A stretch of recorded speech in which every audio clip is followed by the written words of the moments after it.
C'est toi qui commence, regarde. C'est lui qui... Et on a toujours le petit seau à côté du tatami. Le seau, il est pas loin. Le seau, il est toujours là-bas, de toute façon. Le seau, il est là, il y en a là-bas. Partout, il y a des seaux. Alors, moi, il n'y a pas d'excuse. Je vais vomir, le seau, je le ramène. Donc, tu vomis ici. Tu ne sors pas d'ici. Salut la team, donc c'est Jordan. Donc là, vous pouvez me retrouver donc, dans la salle HSN, la salle du temple. C'est la salle où je pense que je me sens le mieux, où tout se passe, où vraiment je me sens bien, je me sens vivre avec le sport, ceci, cela. Donc c'est vraiment l'endroit où je pense que j'aime le mieux être. Et là en plus je suis avec Hasni aujourd'hui, qui m'a accompagné durant mon challenge MMA en 2023 pour le PEF. Et du coup là aujourd'hui le but c'est de faire un petit retour sur l'aspect un peu technique de mon combat. Ça va être court. Déjà, un grand merci à Hasni de m'avoir accompagné et d'avoir accepté ce challenge aussi avec moi, parce que c'était pas non plus donné, en sachant que je partais de zéro. De comment ça s'est fait, en plus, ça s'est fait en l'espace de quelques jours. En gros, j'avais contacté Soeb Bouafia pour savoir s'il n'y avait pas une salle de boxe anglaise pour pouvoir m'entraîner et tout ça tranquillement. Et il m'a proposé donc de faire un fight au PEF. Et de là, moi, je sais pas ce qui m'est pris ce jour-là. J'ai accepté le challenge, j'ai accepté le combat. Et du coup, après, donc, j'ai démarché Hasni pour savoir si lui également, il était opérationnel de faire ce challenge avec moi. Donc là, du coup, on va faire un petit retour donc, sur le combat avec Hasni. C'est vrai qu'on en a déjà parlé, lui et moi, mais j'aimerais vraiment faire un aspect technique pour aussi vous renvoyer ce que Hasni pense aussi par rapport à ce combat. Et du coup, avec un travail qui sera fait aussi par la suite et tout ça. Donc là, aujourd'hui, ça va être vraiment retour sur le combat, sur l'aspect technique. Tu te sentais comment là? Là, franchement, je vais pas te mentir, actuellement là, je me disais, mais qu'est-ce que je fais ici? Regarde. Mon regard, il raconte quoi? Je cherchais tout le monde. Je cherchais tout le monde dans la salle. Non, c'est vrai qu'à ce moment-là, je me suis dit, mais en fait, c'est bizarre parce que tu dis, qu'est-ce que tu fous là? Et en même temps, tu dis, ça y est, c'est le moment. Dès que tu as entendu le clic de la porte qui se ferme de la cage, et là, tu dis, ça y est, je peux plus faire un retour en arrière. Il n'y a plus de marche arrière. Il n'y a plus de marche arrière. Après, tu dis, je suis dedans là. Ça y est, je suis dedans. Ça y est, c'est parti.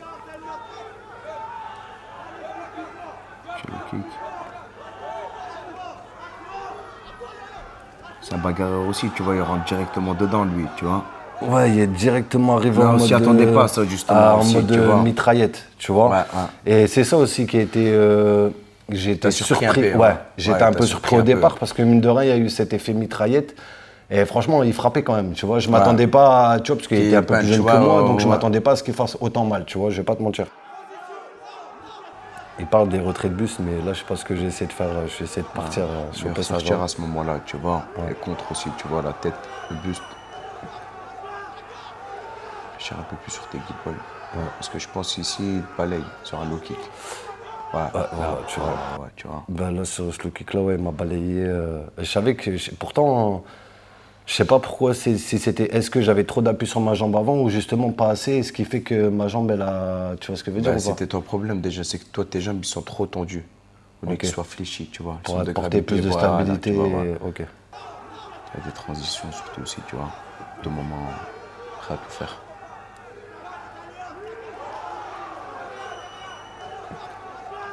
Après, c'est le truc, c'est quand les gens dans ce niveau-là en amateur, c'est qu'ils vont tout donner. Je pense que c'est de la bagarre en fait. C'est vraiment que de la bagarre. Voilà.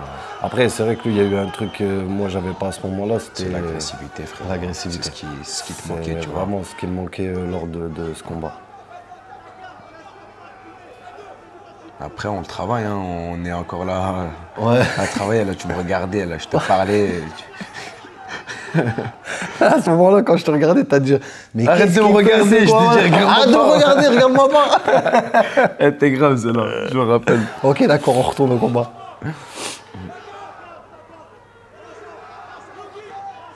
T'as vu le low kick, à chaque fois qu'il m'envoie un low kick jambe avant, ma jambe elle part, je suis déséquilibré. Je pense que là, c'est un takedown, là. Transition. Je vais arriver, Qui était magnifique même. Après, j'avais une meilleure gestion en termes de cardio et tout. Ouais, non, t'étais prêt. Aussi, hein, attention, là, t'étais prêt. Hein. C'est là que là, bam, bam, hop. Tu vas charger, takedown. C'était magnifique. Et tout le monde s'est levé. Hein. Et c'est là quand c'est vrai que là, on a attendu toute la salle. En fait, il y a eu un retournement de situation, entre guillemets, parce qu'ils s'attendaient à ce qu'au début, je me suis fait un peu charger par Chacal. C'est ça, ouais. Et juste derrière, quand j'ai fait le takedown, un peu retournement de situation. Retournement de situation, là, t'avais le public en feu. Après, et là, tu l'entends, mine de rien. Après, c'est aussi ce que le public, ils attendent aussi dans les combats. C'est le spectacle. C'est ça, donc je pense. Le spectacle. Une belle position, on avait travaillé le bras-tête, mais c'est là que je t'avais dit, tu vois, il fallait saisir. Ouais. Là, t'as ressorti, là, tu vois. T'as décalé ta tête, qu'il fallait la contrôler bien. Et en fait, il fallait bien contrôler la tête. Contrôler, d'abord sécuriser et passer la side, le côté. Ouais, je pense que j'étais trop... En fait, t'as été sur... trop précipité, je pense, par le truc. Ouais, t'as été trop dedans, tu vois. Et en fait, c'est vrai que moi, parce que moi, je t'entendais dire, t'as un bras-tête. Et du coup, je fais quoi? Moi, je suis passé, ça a été directement, instinctif. en fait, sans contrôler le bras-tête. C'était ça. Et si tu regardes bien, je pense que tu as aussi les vidéos dans le vestiaire. On a exactement travaillé ça. Exactement on a rentré, comment Chacal rentre, on s'imaginait qu'il va rentrer à la bagarre. Toi, tu allais le charger, ce qui s'est passé, takedown, et prendre directement la position et prendre le bras-tête. Ouais. Toi, c'était avec le Fury, c'est le combat, c'est normal aussi. Mais on tire des belles leçons, là, tu vois. Là, t'as vu, il t'a contrôlé. Là, il prend la montée un petit peu. T'as essayé de le renverser, il me semble. Là. Ouais. À la fin.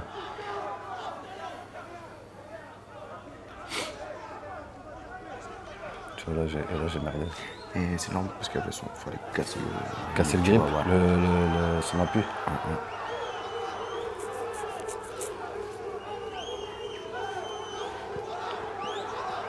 Il m'a chargé là. Là, il envoie. C'est là l'erreur en fait que tu es parti. Il fallait toujours rester face. En fait, j'aurais dû rester face et mettre ma garde. Voilà. Et là, je suis remonté en fait sans garde. Après, c'est des choses qui arrivent aussi, c'est le combat, tu vois. 2 minutes 30. 2 minutes 30. Là, je sais plus où j'étais là. J'étais là ou j'étais pas là. T'étais là, mais après, t'étais énervé. À ce moment-là, t'étais en colère, t'étais... J'étais plein de nerfs sur forcément, après, t'as vu sur la prestation et tout, t'as quand même ce truc où tu dis, ouais, j'aurais voulu mieux faire. Tu vois ce que je veux dire. T'as fait beaucoup déjà, le fait de te préparer déjà, t'as fait une grosse préparation. T'étais prêt physiquement, mentalement aussi, limite, t'étais même pas stressé, t'étais vraiment bien. Après, dans le combat, t'as fait des belles choses. La victoire, elle n'y était pas, mais c'est pas grave. On travaille justement pour le prochain et on va essayer de chercher cette victoire avec la manière, bien sûr. Avec l'art et la manière, exactement. Et éviter de faire les mêmes erreurs qu'avec le premier combat. Après, Smahli, frérot, en 2 mois, l'équipe se lancer dans un challenge, dans une discipline qui n'est pas la sienne. Donc aujourd'hui, on travaille toujours. On travaille toujours sur l'agressivité, ce qui lui a manqué justement pour gagner son combat. Et voilà, je pense qu'il y a une date qui arrive très prochainement. Je dis rien, mais c'est lui qui va vous donner la date. Ça arrive bientôt. Non, mais c'est vrai qu'on fait beaucoup un travail sur ça. C'est vrai que je suis quelqu'un de toujours bienveillant dans la vie de tous les jours. Donc même des fois, j'ai tendance à faire des sparring. Quand je mets un coup qui passe, toujours ça va, nanana, je t'ai pas fait trop mal. Alors que c'est vrai qu'on est dans un sport où justement, on est là aussi pour s'endurcir. Et c'est vrai que quand tu rentres dans la cage, en vrai, il n'y a pas de cadeau, quoi. Donc c'est quelque chose qu'on est en train de travailler. Moi, c'est vrai que pour être honnête avec vous, après mon fight, forcément, je pense que indirectement, ton ego d'homme, il en prend un coup, hein, forcément. Hein. Je pense que... Enfin, après, Hasni, toi, je sais pas si ça t'est déjà arrivé, mais je pense que... après, on est compétiteur. Un délire comme ça, moi, en plus, j'ai l'âme du compétiteur. Enfin, j'ai cet esprit de compétition, en fait. Donc, le fait d'avoir perdu, ça m'a un peu rongé le cerveau. Même si j'ai conscience que de faire ce que j'ai fait en 2 mois, en n'ayant aucune notion au sol, j'ai fait un peu de pied-point, mais vraiment léger. J'ai jamais été assidu comme je l'avais été pendant 2 mois avec Hasni. Et c'est vrai que voilà, j'ai fait une bonne prépa. J'ai dû perdre aussi 10 kilos. 10 kilos pendant cette prépa aussi. J'étais dans les 80 kilos, donc j'ai perdu 10 kilos. Non, je suis très très content de ma prépa. Le truc, c'est que j'ai été piqué. J'ai été piqué par le MMA et c'est vrai que j'ai eu une période où, après, avec le travail et tout ça, c'était un peu compliqué de me remettre dans le bain. Surtout que je pense après une expérience comme celle-ci, tu te dis bon, est-ce que tu remontes, est-ce que tu remontes pas? Et finalement, j'ai vu que c'était un truc que j'avais besoin. L'endroit où je me sens le mieux, limite, c'est à la salle. C'est quand je m'entraîne, c'est quand je suis avec Hasni, c'est quand je suis avec l'équipe, c'est quand je suis avec tout le monde. Et c'est là où vraiment on peut s'exprimer, c'est là où je me sens le mieux. Et j'ai été piqué. Et puis c'est surtout ce qu'on a créé aussi avec la team HSN, c'est vraiment devenu une famille, on soutient les uns les autres. Et je pense que ouais, j'ai été piqué et puis là on se rentraîne pour justement attaquer un retour. Après c'est vrai que moi, de par mon image, de par ma notoriété, télé-réalité, cela, c'est vrai que c'est un truc mine de rien que j'ai pas commencé avec les interclubs, j'ai commencé directement dans une grosse orga avec plus de 1300 personnes. Enfin vraiment, mine de rien ça te met la pression parce que je suis pas une personne lambda. On sait très bien que moi les gens ils m'attendent au tournant aussi, c'est-à-dire qu'ils vont attendre la chute de Jordan, ils vont attendre la défaite. Alors c'est sûr que oui, j'ai été beaucoup critiqué par rapport à ce combat et encore, franchement je trouve que même par rapport aux critiques, alors il y en a, ça n'a pas été des critiques constructives parce que quand tu regardes leur profil, enfin bref, ils n'ont jamais mis les gants, ils se permettent de critiquer, ils font jamais rien de leur vie. Mais c'est vrai que derrière, j'ai eu beaucoup de retours de boxeurs professionnels qui m'ont justement encouragé à pas lâcher et qui m'ont aussi dit que j'avais fait aussi de belles choses. Et c'est justement ces critiques-là, moi, qui m'ont permis aussi de pouvoir avancer. J'ai envie un peu de retirer cette image d'influenceur télé-réal à travers le milieu du MMA. Parce que forcément, moi je m'entraîne, j'estime que je m'entraîne quand même assez régulièrement. J'essaie d'être le plus assidu possible aux entraînements, le plus sérieux possible. Et j'ai vraiment envie qu'on prenne ça au sérieux. Comme moi je le prends au sérieux, j'ai envie qu'on prenne au sérieux en fait tout simplement. Et j'ai un peu envie de changer cette image de Jordan, le mec de la télé. J'ai envie que ça change un peu. Jordan, peut-être pas le combattant, dans le sens où je serai peut-être jamais combattant professionnel, j'irai jamais à l'AFC, tu vois, mais faire quelque chose de pro et changer un peu cette image, cette image un peu d'influenceur, quoi. C'est sûr que j'ai pas choisi le truc le plus simple. Après, comme on va pas se mentir, hein, comme même Hasni peut dire, parce qu'il y a beaucoup plus d'expérience que moi, que ce soit dans le MMA, dans le pied-point, dans le truc. La boxe, c'est un sport d'ingrat. C'est un sport, c'est vrai que c'est ingrat en fait. Quand tu gagnes, t'es le meilleur, t'es le plus fort, t'es le plus beau. Mais il suffit qu'une fois que tu perds, tout s'écroule, tout ça. Donc, et puis en plus, tu as déjà peut-être l'expérience, non, par rapport à ça. Je sais pas si toi, tu as eu. Après, toi, t'es pas trop trash talk et tout encore. Non, moi, je suis pas le mec qui trash talk ou quoi. C'est moi. Je me prépare, je m'entraîne et je combats, frérot. Tu connais, moi, c'est la bagarre. C'est que la bagarre. Ah, c'est la devza, frérot. J'aime trop, en fait. J'aime le spectacle et je pense que c'est le public aussi, ils aiment. Et c'est pour ça aussi que pratiquement toutes mes sorties de tous mes combats, je fais le meilleur combat de la soirée. Donc après, je prends des noms aussi. Hein. Je ne les choisis pas, mais bon, ouais, je prends ce qu'on me donne. Je réponds toujours présent et des fois même des dernières semaines, des un mois, mais je prends des grosses têtes et je leur fais la guerre. C'est pas pour autant que... Donc voilà. Je peux vous dire qu'il y en a galéré. Je pense que je l'ai plus vu lui que ma famille. Je pense la même chose pour lui aussi. Il dormait ici, il y avait le canapé. C'était son QG. Il dormait à la salle, il mangeait pas loin, il revenait à la salle. Et ça a été comme ça pendant 2 mois. Et franchement, il m'a impressionné. Je pense qu'il a fait une préparation mieux que certains combattant confirmé.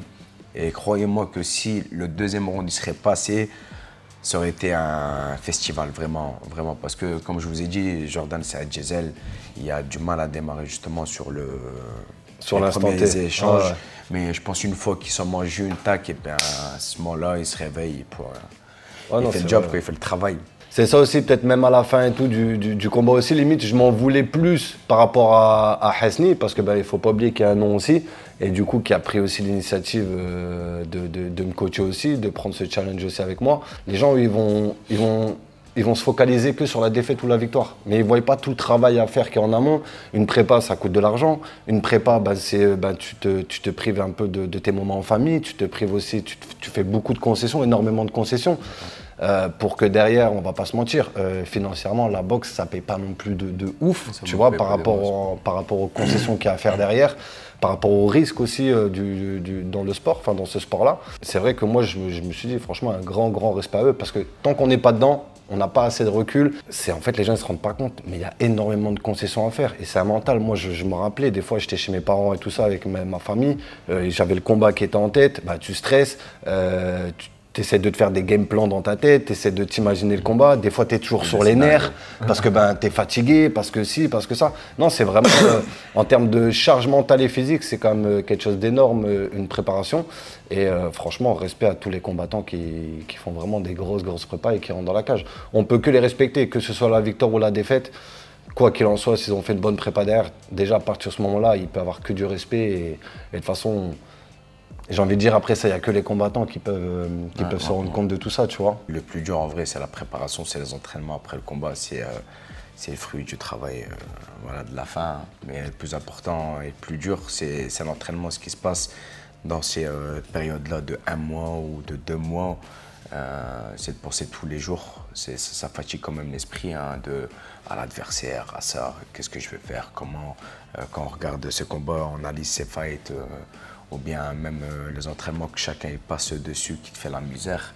C'est pas un sport facile. Après le combat, on se lâche. Hein. Tu te lâches, chocolat, burger, tout. Hein.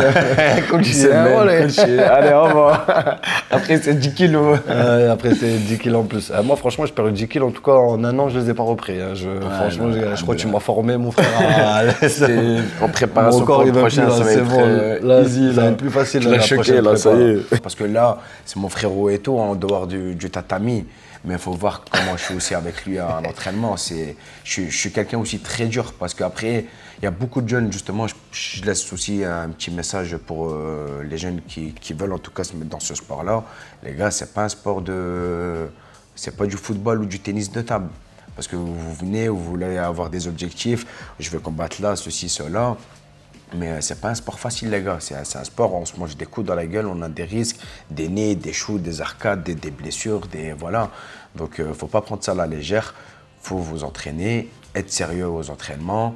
Et quand faut y aller, faut y aller. Vous pouvez regarder des fois sur ces trucs. Mon oreille, ça y est, il y a déjà des choux. Des concards ici, des là. Ça y est, il commence à avoir une gueule de combattant, le mec. Moi qui voulais engendrer une carrière dans le mannequinat, c'est mort, c'est bon.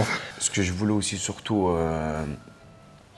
transmettre justement à travers ce truc-là, c'est qu'en fait, dans l'entraînement, si on ne goûte pas la difficulté, le mal, les sparring de la mort où tout le monde y passe, où on est vraiment lessivé, et ben, dans le combat, en fait, on va avoir ces sensations-là. On va ressentir ces sensations-là, ce mal, ces fatigues-là, où on est tétanisé, on n'arrive plus à lever ses bras, ou boxer, ou être lucide. Si on ne ressent pas ça à l'entraînement, on ne vit pas ce truc-là à l'entraînement, vous allez au combat, vous allez vous faire éteindre, vous allez vous faire choquer. Et ce sport-là, vous allez dire laisse tomber, c'est pas pour moi. Tu vois, comme ça, moi, quand tu vas au combat, ça, au moins, si tu vis ce moment-là, et ben, tu l'auras déjà vécu à l'entraînement. Et ça te semblera plus facile parce que tu l'as vécu. Et on a toujours le petit seau à côté du tatami. Le seau, il n'est pas loin. Le seau, il est toujours là-bas, de toute façon. La proximité, il est là, il y en a là-bas. Partout, il y a des seaux. Hein.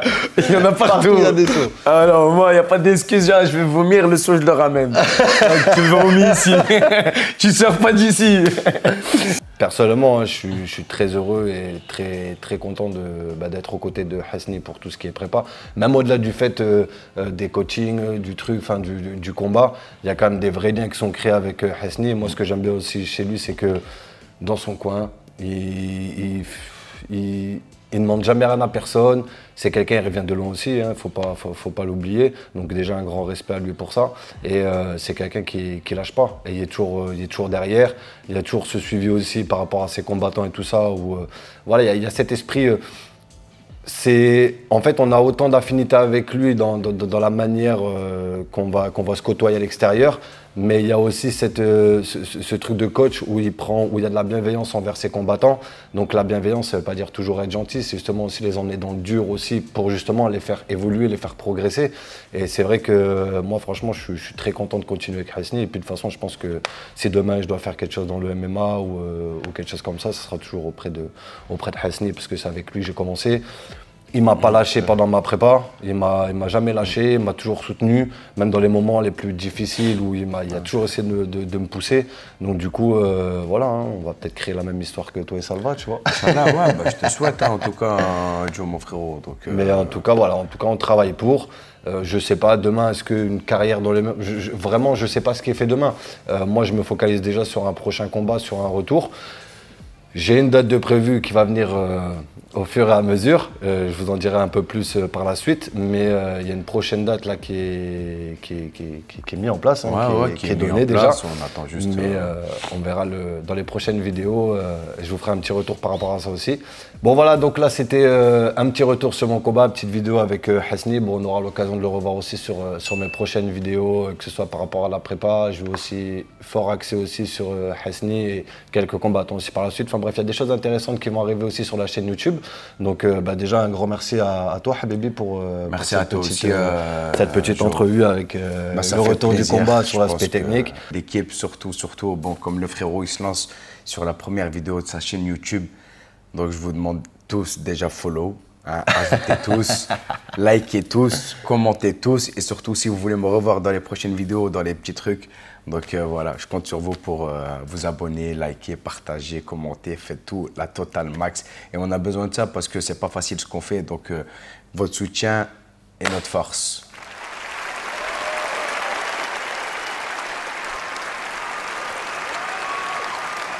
La bagarre. La bagarre.